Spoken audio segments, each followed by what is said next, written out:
Vivanta hotel कांड। नमस्कार, मैं गोपाल सिंह और आप देख रहे हैं न्यूज़ नॉक। दोस्तों, आज ठीक 11 बजे के लगभग भारतीय जनता पार्टी और महायुति के जो दल है शिवसेना, उनकी बैठक यही विवांता होटल में हुई।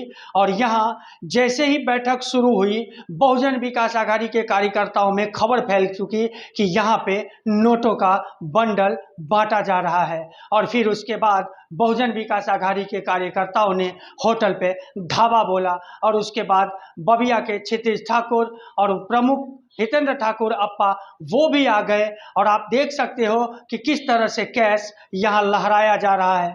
और उसके बाद जब माहौल गर्म हुआ तो फिर माहौल गर्म ही बना रहा।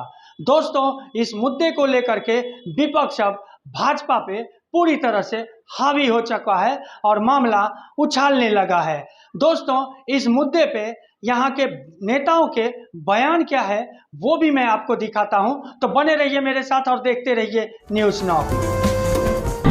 न्यूज़ नॉक, जो है सही खबर वही।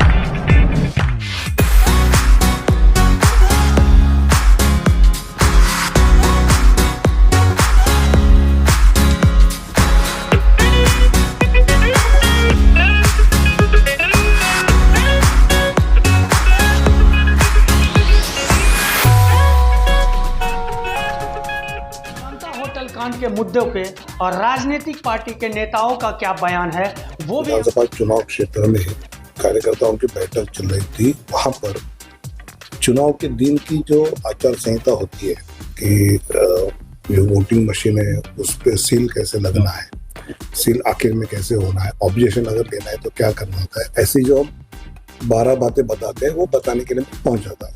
सामने वाला जो पार्टी हमारे मित्र पक्ष है, इतना के कार्यकर्ताओं को लगा के हम पैसे बांट रहे हैं। चुनाव आयोग उसके इंक्वायरी करे, पुलिस इंक्वायरी करे, सीसीटीवी फुटेज ले ले, तो उसमें वास्तव जो है, मैं तो 40 साल से पार्टी में हूँ। अप्पा ठाकुर मुझे जानते हैं, क्षितिज मुझे जानते हैं, सब पार्टी जानती है। तो जो वास्तव है वो सबको पता है और फिर भी चुनाव आयोग ने निष्पक्ष इन्क्वायरी करनी चाहिए, ऐसा मेरा। येताना देखील माझी बॅग तपासली गेली, बॅगेमध्ये काय सापडलं नाही। विनोद तावडेंच्या बॅगेत पैसे सापडले आता तुमच्याकडनं कळलं।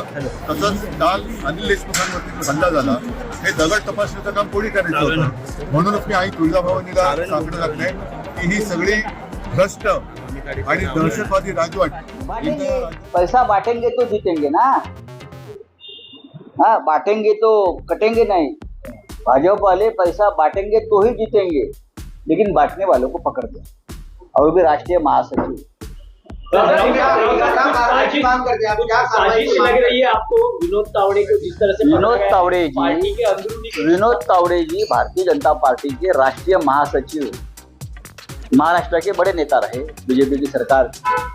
अब राष्ट्रीय महासचिव, उनके ऊपर बहुत जिम्मेदारी रहती है। कभी चंडीगढ़ का मेयर को बनाओ, वहाँ पैसा बांटो, हरियाणा में पैसा बांटो। वो बहुत ही अनुभवी व्यक्ति है उसमें। इस काम का महाराष्ट्र का सबसे अनुभवी व्यक्ति कौन होगा तो तावड़े जी है। फिर भी तावड़े जी को जिस प्रकार से लोगों ने घेर लिया वहाँ के कार्यकर्ताओं ने, मुझे आश्चर्य होता है कि अब पार्टी के अंदर ही कुछ ऐसा मामला हुआ है इंटरनल पॉलिटिक्स में, महाराष्ट्र के गृह मंत्रालय की तरफ से, कि तावड़े जी को ऊपर नजर रखो, तावड़े जी के पास कौन जा रहा है आ रहा है, और इस बारे में पूरी जानकारी वो जहाँ बैठे थे काम करने के लिए उन विरोधियों को दे दो। वैसा ही सब कुछ पूरा ड्रामा हो गया। इतने सालों से तावड़े जी और बीजेपी वाले काम करते हैं महाराष्ट्र में, अभी भी चल रहा है, लेकिन तावड़े जी को ही क्यों पकड़ कर दिया, उस बारे में अब देवेंद्र जी को सामने आकर जनता को बताना पड़ेगा तावड़े ही क्यों। लेकिन जिस तरह से महाविकास आघाड़ी के ये तावड़े जी एक बहुजन समाज के नेतृत्व है, लीडर है, ओबीसी के लीडर है।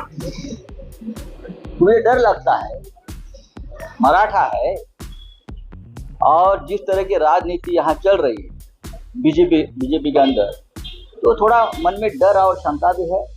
लेकिन अगर बीजेपी के पास नैतिकता होगी तो इस नेता के ऊपर वो कार्रवाई करेंगे। इधर तो अभी पैसे मिले भी है, इलेक्शन कमिश्नर को उन्होंने डिक्लेयर करने को बैग में पैसे है, डायरिया है, किसको कितना दिया है वो नाम लिखे हुए हैं। कितना पैसा बटा हुआ है? 5 करोड़ आने वाले थे, ऐसा बीजेपी के ही नेता ने मुझे बोला था।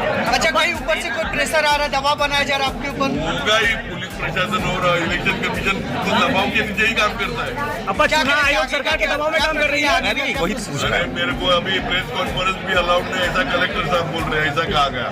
अरे कमाल है, मतलब जो चौथा स्तंभ है लोकशाही का, उसको भी, उनसे भी हमने बात नहीं करने की, ये हो नहीं सकता। कहीं ना